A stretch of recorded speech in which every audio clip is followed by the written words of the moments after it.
This channel does not promote any violent, harmful, or illegal activities. All content provided by this channel is meant for an educational purpose only.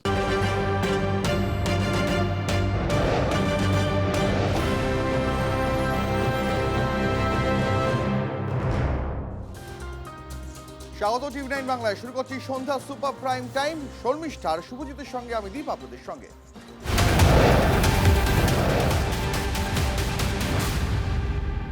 শুরুতেই আপনাদের মুর্শিদাবাদের রঘুনাথগঞ্জের ছবি দেখাবো। Cement কারখানার ভিতরে চলল তাণ্ডব। শুধু তাণ্ডবই নয়, সেই কারখানার ভিতরে ঢুকে পরিবহন দফতরের কর্মীদের মারধর করা হলো। পরিবহন বিভাগের কর্মীরা আক্রান্ত হলেন। তাণ্ডবে অভিযুক্ত কারখানার শ্রমিকরা, ইউনিয়নের কয়েকজন তৃণমূল সদস্য, এমনটাই অভিযোগ। সরাসরি চলে যাবো, আমাদের প্রতিনিধি কৌশিক আমাদের সঙ্গে থাকবেন। তবে তার আগে আরও একবার আপনাদের ছবিটা দেখাই। মুর্শিদাবাদের রঘুনাথগঞ্জের ছবি। সিমেন্ট কারখানার ভিতরে চলল তাণ্ডব। মারধর করা হলো কর্মীদের। পরিবহন বিভাগের কর্মীরা আক্রান্ত হলেন।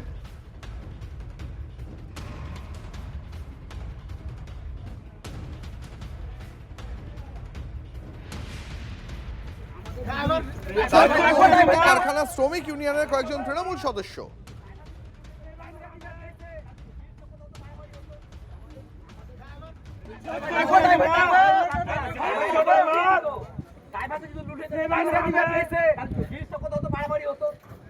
ড্রাইভার ভিন রাজ্য থেকে আসছে, ট্রান্সপোর্ট স্টাফ ভিন জায়গা থেকে আসছে, কি সিকিউরিটি আছে?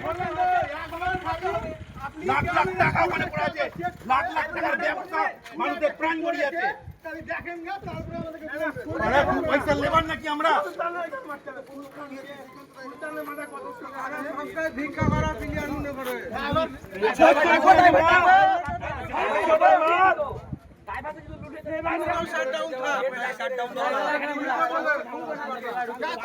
ছবি আপনাদের দেখাচ্ছি। মুর্শিদাবাদের রঘুনাথগঞ্জে সিমেন্ট কারখানায় তাণ্ডব। সিমেন্ট কারখানার অফিসে ঢুকে দেদার ভাঙচুর করা হলো।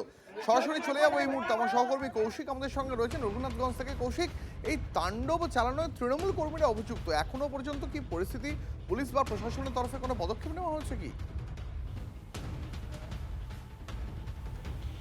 দেখো, যে ঘটনা ঘটেছে সেই ঘটনায় রীতিমতো রঘুনাথগঞ্জ থানার পুলিশে জানানো হয়েছে। তবে পুলিশ ঘটনাস্থলে গিয়েছে এবং পুলিশ যদি লিখিত অভিযোগ পায় তার ভিত্তিতে কিন্তু তদন্ত শুরু করবে, এমনটা পুলিশ সূত্রে জানা গেছে। তবে যে ঘটনা ঘটেছে, যে তাণ্ডব চালানো হয়েছে, হঠাৎ করে কিন্তু আজকে যে রবিবার দুপুরের পর থেকেই কিন্তু এই যে তৃণমূল আশ্রিত দুষ্কৃতী যারা ছিলেন তারা কিন্তু সেই অফিস প্রাঙ্গণের মধ্যে ঢুকে পড়ে। তারা একটি বাহানা দিয়ে অফিসে প্রথমে ঢোকে, যে এক দুর্ঘটনা হয়েছে বলে বাহানা দেয়, এবং যে ওই সিমেন্ট কারখানায় একটি গাড়ির সঙ্গে তাদের একটি বাইকে ধাক্কা লাগে এমন একটি বাহানা দিয়ে অফিসে ঢোকে। এবং সেই যে বিভাগ রয়েছে পরিবহন বিভাগ, ওই যে সিমেন্ট কারখানার মধ্যে, সেই কারখানার ভিতরে ঢুকে যে অফিস রয়েছে সেই বিভাগে, সেখানে ভাঙচুর করে, দু একজনকে মারধর করে, এমনটাও কিন্তু অভিযোগ রয়েছে। এবং যে তার পরবর্তীতে যে মেন ঘটনা সেটি জানা যাচ্ছে, যে তৃণমূলের যারা রয়েছে সেই সময়ে যারা তৃণমূলের সঙ্গে যুক্ত ছিল, তৃণমূলের ইউনিয়নের সঙ্গে, সেই সমস্ত অনেক লোক বাদ গিয়েছে কাজে। তারা অনেকের কাজ না করেই টাকা নিত, সেই কারণে তাদেরকে বাদ দেওয়া হয়েছে। সেই কারণেই কিন্তু এইরকম ঘটনা ঘটিয়ে। তবে যে একটা অন্য বাহানা দিয়ে ভেতরে প্রবেশ করার পর এইরকম তাণ্ডব চালিয়েছে এই তৃণমূল আশ্রিত যে সমস্ত দুষ্কৃতীরা, যারা এর আগে ওই ইউনিয়নের সাথে যুক্ত ছিল, সেই সমস্ত ইউনিয়নের সাথে যুক্ত থাকা ব্যক্তিরা এইরকম ঘটনা করেছে। তবে আমাদের সঙ্গে থাকো। আরো একবার যে ছবি আপনাদের দেখাচ্ছি এই মুহূর্তে, যে আপডেট, হামলার প্রতিবাদে কাজ বন্ধ রেখে প্রতিবাদে গাড়ির চালকরা, যার ফলে নিরাপত্তার দাবিতে কর্মবিরতি শুরু হয়েছে সিমেন্ট কারখানায়। এই মুহূর্তে অচল অবস্থা। আপনাদের শোনাবো এই আক্রান্ত কর্মীরা এবং সুপারভাইজার কি বলছেন। আমাদের পার্কিং এর যে মেন ইন আউটের গেট আছে, সেখান থেকে একটা গাড়ি বেরোচ্ছিল লোডে আসার জন্য, আর ভেতর থেকে লেবাররা যাচ্ছিল বাড়ি। সেই সময়তে একটা 6 চাকার সাথে বাইকের হালকা একটু সংঘর্ষ হয়। সেই যেমনই স্পটে গেছে তেমনই লেবারদের যারা আরও লোকজন ছিল তারা সবাই মিলে ওকে মারধর করার পরে আমাদের ট্রান্সপোর্ট অফিসে খবর যায়। আমরা সবাই শোনার পরে ট্রান্সপোর্ট অফিসেই ছিলাম। HR স্যার আমাদেরকে ভেতরে ডেকে পাঠায়, প্রত্যেক ট্রান্সপোর্ট থেকে একজন করে।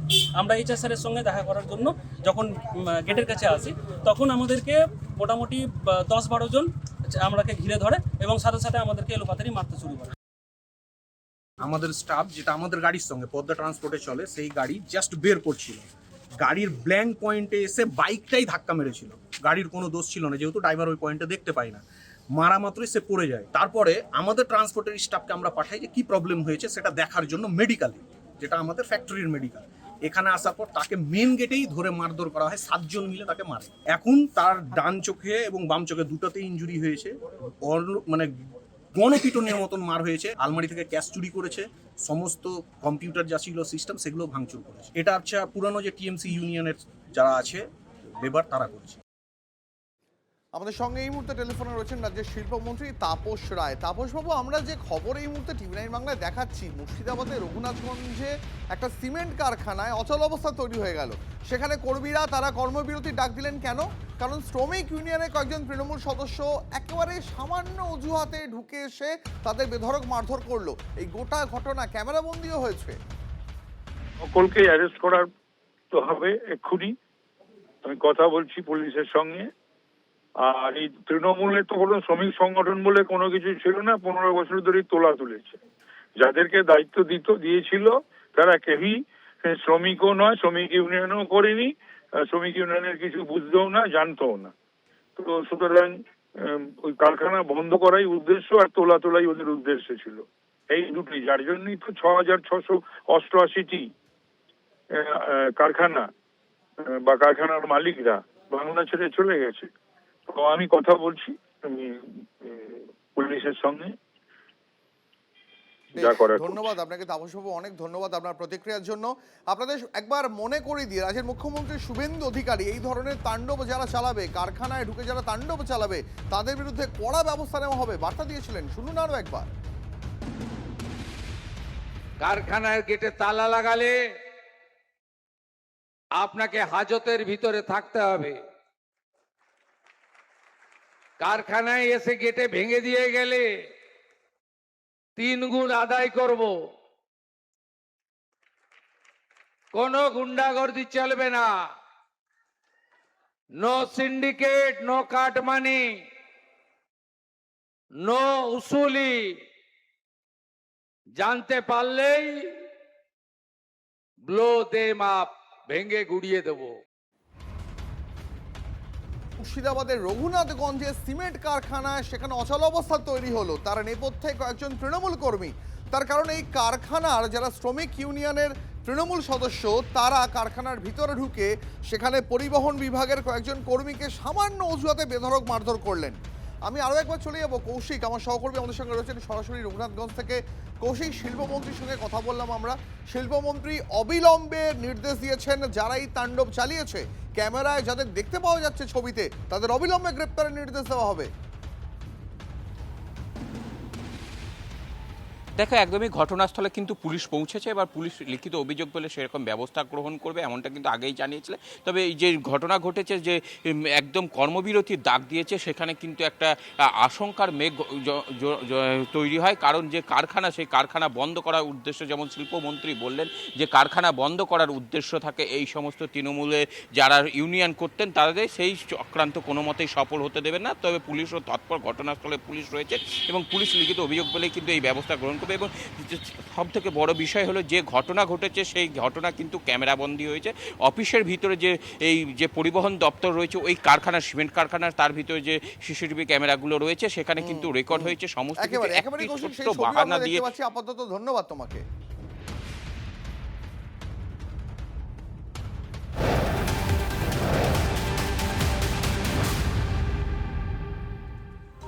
অন্যদিকে সিএজি রিপোর্ট পেশ হতেই তৃণমূল জমানার যে আর্থিক পরিস্থিতি, মানে তৃণমূলের যে 15 বছর, সে 15 বছরে পশ্চিমবঙ্গের আর্থিক পরিস্থিতি কোন জায়গায় গিয়েছিল সেই বিষয় নিয়ে বিজেপির রাজ্য সভাপতি শ্রমিক ভট্টাচার্য তিনি তোপ দেখেছেন। রিপোর্টে স্পষ্ট, বিগত তৃণমূল সরকারের আমলে ঋণ বাড়লেও সেই অর্থ উৎপাদনশীল বিনিয়োগে ঠিকমতো ব্যবহার করা হয়নি। উন্নয়নের ভিত্তি শুধু ঋণ নিয়ে ব্যয় বাড়ানো নয়, প্রকৃত উন্নয়নের জন্য প্রয়োজন আর্থিক শৃঙ্খলা, স্বচ্ছতা এবং জনস্বার্থকে সর্বোচ্চ অগ্রাধিকার দেওয়া। বাংলার মানুষ তাদের আয় থেকে কর দেন উন্নয়নের জন্য, অপচয়ের জন্য নয়। তাই আজ সময় এসেছে এমন এক সরকারের, যে সরকার প্রতিটি টাকার সঠিক ব্যবহার নিশ্চিত করবে, দুর্নীতি অপচয়ের বিরুদ্ধে কঠোর অবস্থান নেবে এবং উন্নয়নকে বাস্তবের মাটিতে পৌঁছে দেবে। সোশ্যাল মিডিয়ায় এভাবেই একথা লিখে পোস্ট করেছেন বিজেপির রাজ্য সভাপতি শ্রমিক ভট্টাচার্য।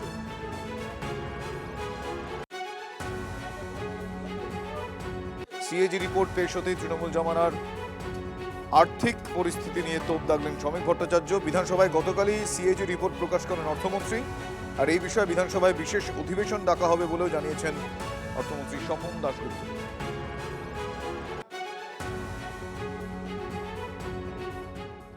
সংবিধানে কন্ট্রোলার এবং অডিটর জেনারেলের রিপোর্টটা একটা সাংবিধানিক গুরুত্ব আছে, আর সেটা সব সরকারের দায়িত্ব যে এটাকে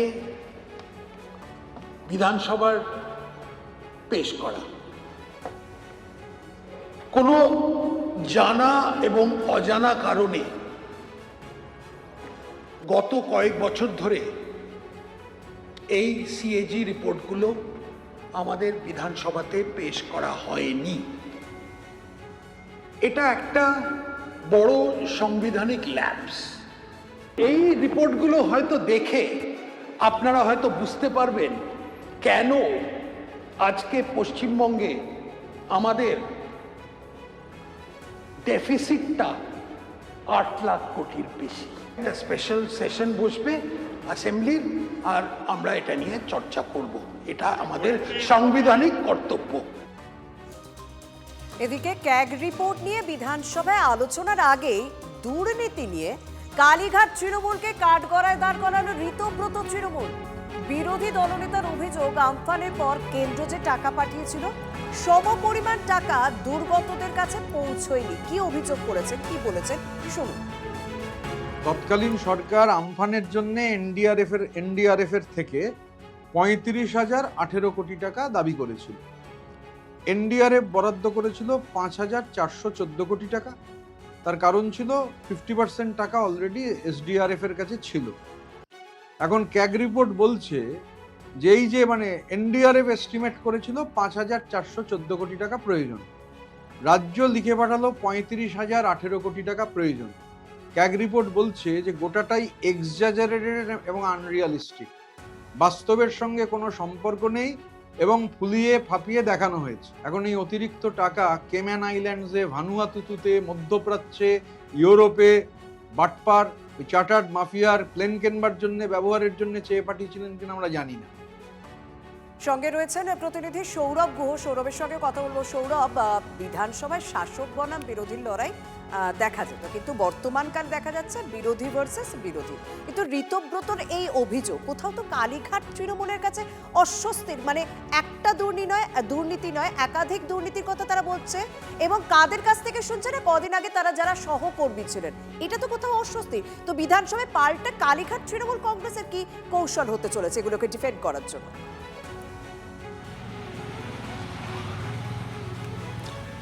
দেখো, ঋতব্রত বন্দ্যোপাধ্যায় যে কথাগুলি বলছেন সেটা ক্যাগ রিপোর্টের ভিত্তিতে বলছেন, এবং তিনি কি বলছেন যে ক্যাগ রিপোর্ট, যেমনটা আমরা জানি যে মমতা বন্দ্যোপাধ্যায়ের যে শাসনকাল তা নিয়ে ক্যাগ রিপোর্ট, সেই ক্যাগ রিপোর্ট প্লেস করা হয়েছে। আগামী দিনে বিধানসভা একটি বিশেষ অধিবেশন ডাকা হবে, সেই ক্যাগ রিপোর্ট নিয়ে আলোচনা করা হবে। এটা খুব অনুমান করা যাচ্ছে যে বিভিন্ন ত্রুটি, বিভিন্ন বিচ্যুতিগুলো নিয়ে বর্তমান শাসক পূর্বতন শাসককে কাঠগড়ায় দাঁড় করাবেন। কিন্তু তার আগে তুমি যেমনটা বললে যে কালীঘাট বনাম ঋতব্রত শিবির, তৃণমূলের দুই শিবিরের লড়াই তুঙ্গে। একটা গুরুত্বপূর্ণ যে ঋতব্রত বন্দ্যোপাধ্যায় যে অভিযোগগুলো করছেন, তার দাবি যে এগুলো ক্যাগ রিপোর্টের যে কটি কাগজ বা যে কটি ডকুমেন্টস এখনো পর্যন্ত তাদের কাছে এসেছে, তারই ভিত্তিতে কিন্তু তিনি এই কথা বলছেন। তিনি এই অভিযোগটা মন গড়া বা কোনো তার তরফ থেকে অভিযোগ না, তিনি বলছেন যে এটা ক্যাগ রিপোর্টের অভিযোগ, এবং সেই অভিযোগকে তিনি তুলে ধরছেন। সেটা নিঃসন্দেহে মমতা বন্দ্যোপাধ্যায় এবং অভিষেক বন্দ্যোপাধ্যায়দের কাছে অস্বস্তির কারণ হতে পারে। আমরা দোলা সেনকে এই বিষয়ে যখন জিজ্ঞাসা করেছি, তিনি সরাসরি ব্যক্তি ঋতব্রত বন্দ্যোপাধ্যায়ের কথার উত্তর দেবেন না এই কথাটি বললেন। কিন্তু যেটা সঙ্গে থাকো, কালীঘাট তৃণমূল শিবিরের বৈশানর চট্টোপাধ্যায় এই মুহূর্তে আমাদের সঙ্গে রয়েছে। বৈশানর দা, ঋতব্রত শিবির কদিন আগে আপনাদের যারা সহকর্মী তারা বলছেন যে আমফানের টাকা দুর্গতদের কাছে পৌঁছয়নি যতটা পৌঁছানোর কথা, বরং সেই অতিরিক্ত টাকাটা নাকি কেম্যান আইল্যান্ড বা ভানুয়াতুতে পাঠিয়েছে কালীঘাট তৃণমূল। এই সমস্ত বুজরুকি কথা যখন বলে তখন বোঝা যায় যে বিজেপির ব্রিফ নিয়েছে। বিজেপির হয়ে কথা বলছে, বিজেপির হয়ে তাবেদারি করার জন্য এই ধরনের কথা বলছে। ওরা তো চাটনৃত তো ওদের দিকেই রয়েছে। এই ধরনের মিথ্যা কথা বলে তাহলে ও এতদিন এখানে যার সিম্বলে জিতলো, যে পার্টির সিম্বলে জিতলো, যে নেত্রীর ছবি দেখিয়ে জিতলো, যে সরকারের বদন্যতায়ও ছিল, সেইখানে দিয়ে আজকে উল্টো কথা বলছে, তো বোঝাই বৈশ্বনাথ যাচ্ছে বাবু, এটা। যদি ওনার এই অভিযোগ, ঋতব্রতর এই অভিযোগ আপনি বলছেন যে সত্যি নয়, সত্যি যদি অভিযোগটা ভয়ানক অভিযোগ করছেন, যদি সত্যি না হয় তাহলে আপনাদের দিক থেকে কি পাল্টা কোনো পদক্ষেপ নেবেন এই অভিযোগের প্রেক্ষিতে? কারণ এটা তো ভয়ানক অভিযোগ। এইসব বাজে বাজে কথাও প্রতিদিন একটা করে বলে যাবে, তো কোটা আমরা যা যেরকম ভাবে মোকাবিলা করার করছি। তো ও বিজেপির ব্রিফ নিয়েছে, চাটনরিত ওইদিকে গিয়ে এখন তো ওর যে সমস্ত ঘটনা আছে সে সমস্ত ঘটনাও তো সারফেসে এসছে। ওর নৈতিকতা, নৈতিক চরিত্র, অশ্লীল ভিডিও, কত কিছু আছে। প্রতিদিন তো ও তো নিজে সেগুলোর উত্তর দিতে পারে না, খালি কাদার ছড়াছড়ি চেষ্টা করছে। ওর মিথ্যা কথার কোনো দাম আছে বলে আমার মনে হয় না। ভিত্তিহীন সমস্ত কথায় কোনো মানে হয়। বেশ, অনেক ধন্যবাদ। আমরা ঋতব্রতর আরো একটা বক্তব্য শোনাবো, তারপর আমরা সৌরভের সঙ্গে কথা বলছি। ঋতব্রতর আরো একটা বক্তব্য এসেছে ব্যাংক অ্যাকাউন্ট সম্পর্কিত অভিযোগ, শুনি। বেনিফিশিয়ারি লিস্টে তো অ্যাকাউন্ট নম্বর থাকে, ডিরেক্ট ট্রান্সফার হবে, ডিরেক্ট ব্যাংক ট্রান্সফার হবে, ডিবিটি হবে। এবার যে লিস্ট হচ্ছে মমতা বন্দ্যোপাধ্যায়ের সরকার দিয়েছেন, ভাউচার এবং ব্যাংক রেকর্ড মিলছে না।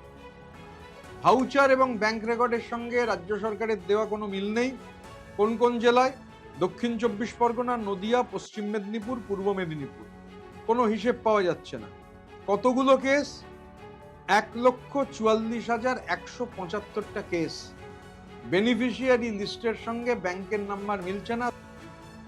আমাদের সঙ্গে রয়েছে প্রতিনিধি সৌরভ ঘোষ। সৌরভ, তুমি যে বিষয়টা বলছিলে তার সঙ্গে একটা সংযোজন করতে চাইবো, যে এই যে জেলাগুলোর নাম বললো, গুরুত্বপূর্ণ জেলা দক্ষিণ 24 পরগনা, পূর্ব মেদিনীপুর, পশ্চিম মেদিনীপুর এবং নদিয়া, এইগুলোর একটা গুরুত্ব অবশ্যই ভোটের অঙ্কে তো রয়েছে। দেখো, ঋতব্রত বন্দ্যোপাধ্যায় তিনি তো অভিষেক বন্দ্যোপাধ্যায় এবং কালীঘাট শিবিরকে একের পর এক আক্রমণে বিদ্ধ করছেন, এটা নতুন কথা নয়। বৈশ্বনাথ চট্টোপাধ্যায়ের বক্তব্য তো আমরা শুনলাম, তিনি বলছেন গোটাটাই কুৎসা। কিন্তু এখানে একটা জিনিস মনে রাখা, ঋতব্রত বন্দ্যোপাধ্যায় হাতিয়ার করছেন ক্যাগ রিপোর্টকে। এটা তার কোনো নিজের অনুসন্ধান থেকে আসা কোনো অভিযোগ নয়। তিনি বলছেন ক্যাগ রিপোর্ট এগুলো আছে, এবং এই ক্যাগ রিপোর্ট প্লেস হলে পরেই কিন্তু আর স্পষ্ট হবে। যেটা বিজেপি কালীঘাট তৃণমূল কংগ্রেস বা মমতা বন্দ্যোপাধ্যায়কে যে আক্রমণ করবেন এটাই এক্সপেক্টেড ছিল, সেই আক্রমণটাই এখন শানাচ্ছে ঋতব্রত শিবির। এটা যেমন একটা দিক, অন্যদিকে যে অভিযোগগুলো তিনি করছেন সেটা কিন্তু ক্যাগ রিপোর্টে রয়েছে, এবং ক্যাগ রিপোর্টে এগুলো যদি আসে এবং তা যদি বিধানসভায় আলোচনা হয় অধিবেশনে, নিঃসন্দেহে মমতা বন্দ্যোপাধ্যায়ের সরকারের এই শাসনকালের পরিপ্রেক্ষিতে নিঃসন্দেহে কালীঘাট শিবিরের ওপর একটা কিন্তু চাপ তৈরি হবেই। এবং পূর্ব মেদিনীপুর সেটাও খুব গুরুত্বপূর্ণ জেলা, এবং দক্ষিণ 24 পরগনাও খুব গুরুত্বপূর্ণ জেলা। একদম, অনেক ধন্যবাদ সৌরভ। অর্থাৎ সৌরভের বক্তব্য পরিষ্কার যে ক্যাগ রিপোর্ট, মানে যেটা বিজেপি শাসিত রাজ্য সরকার যে ক্যাগ রিপোর্ট তৈরি করেছে, সেই ক্যাগ রিপোর্টের পরিপ্রেক্ষিতে ঋতব্রতর এই ভয়ানক বক্তব্যগুলো উঠে এসেছে। অর্থাৎ যখন এই ক্যাগ রিপোর্ট বিধানসভার অন্দরে পেশ করা হবে, তখন কতটা শাসক বিরোধী লড়াই বা যুদ্ধ দেখা যাবে তা বলার অপেক্ষা রাখে না। কিন্তু কোথাও কি সেখানে বিরোধী বনাম বিরোধী সেই দ্বৈরথ দেখা যেতে পারে? সেই ছবি অবশ্যই আমরা আগামী দিনে দেখতেই পাবো। ধন্যবাদ সৌরভ।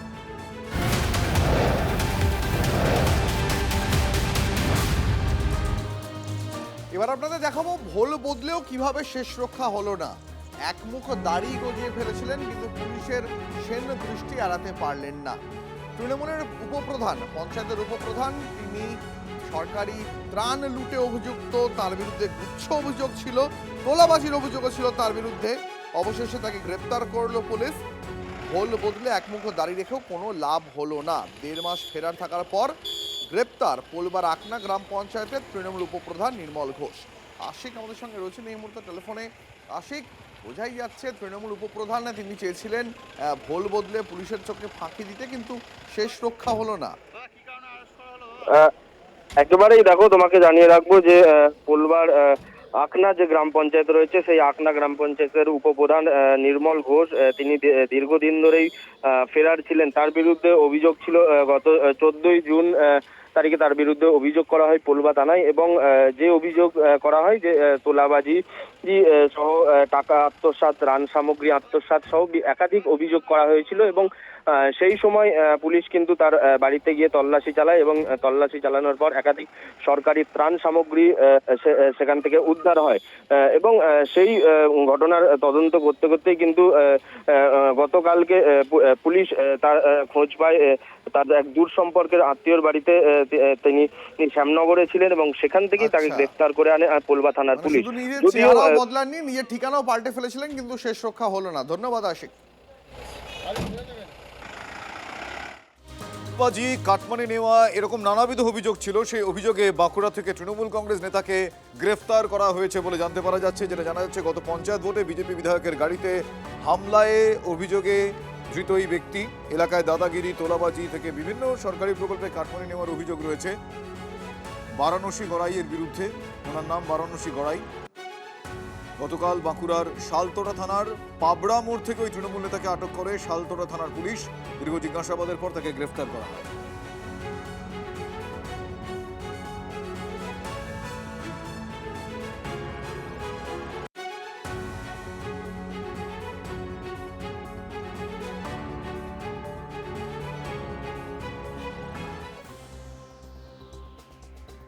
হুমকি ও তোলাবাজির অভিযোগে হাওড়ায় তৃণমূল নেতা সুভাষ রায়কে গ্রেফতার করা হয়েছে। চামড়াইল পঞ্চায়েত সমিতির পূর্ত কর্মাধ্যক্ষ সুভাষ রায়কে গ্রেফতার করেছে লিলুয়া থানার পুলিশ।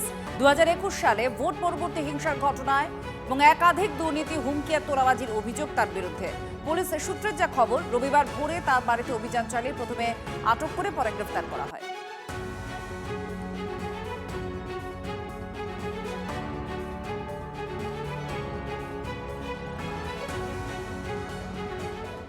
এখন তোলাবাজির অভিযোগে তৃণমূল নেতাদের গ্রেপ্তারের যে সংখ্যাটা না, সেটা থামার কোনো নাম নেই। এবার তোলাবাজির অভিযোগে গ্রেপ্তার হতে হলো পুরুলিয়ার প্রাক্তন তৃণমূল ছাত্র পরিষদের সভাপতি কিরিটি আচার্যকে। জমি জালিয়াতি এবং তোলাবাজি সহ একাধিক অভিযোগ তার বিরুদ্ধেও রয়েছে, যেমন এর আগে যাবতীয় তৃণমূল নেতা যারা গ্রেপ্তার হয়েছে তাদের বিরুদ্ধে ছিল। পাড়া থানার পুলিশ তাকে গ্রেপ্তার করে আজ রঘুনাথপুর মহকুমা আদালতে তোলা হয়েছে।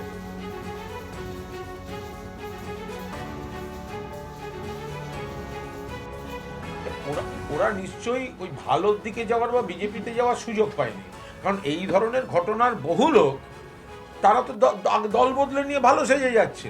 বড় বড় নেতা যেগুলো চুরি করে ফাঁক করে দিল, সেগুলো নয় বিজেপিতে যাচ্ছে, নইলে বিজেপি তৈরি করে দেয়া বালিশ শিবিরে যাচ্ছে।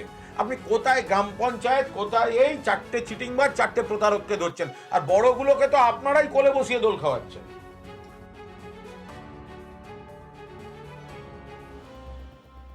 কলকাতার আরো এক বড় পুজো হাতছাড়া তৃণমূল কংগ্রেসের। এবার চক্রবেড়িয়ার পুজো থেকে মমতা স্নেহভাজন অসীম বসুকে ছেটে ফেললেন আয়োজকরা।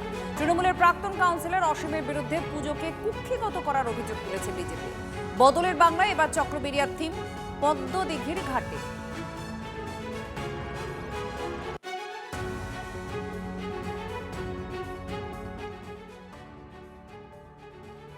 গত 4 মে রাজ্য হাতছাড়া হয়েছে।